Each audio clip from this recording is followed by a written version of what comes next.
How many manuscripts of the New Testament do we have from the first Christian century? None. From the decades after the books were written, how many do we have? The years afterwards, the decade, none. 0. How many do we have from the early 2nd century? Say, manuscripts that clearly date up to around the year 150. We have 1 scrap. This is it. This may look big because it's a big screen. This is the actual size. It's the size of a credit card.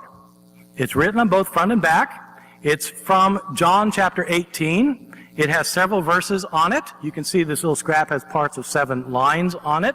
It's a very important manuscript because it's the earliest one we have. It's the early 2nd century, and it is the only manuscript we have from the early 2nd century. That's it.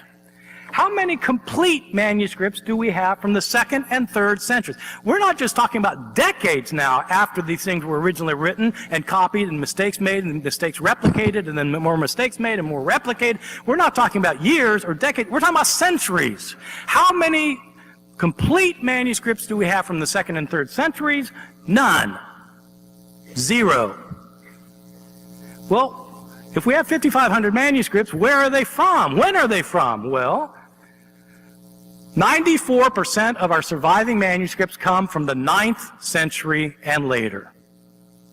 94% come from the 9th century, which is great if you want to know what the Bible looked like when Christians were reading it in the year 890. But if you want to know how they were reading it in the year 70, you've got a problem, because you don't have manuscripts from that period.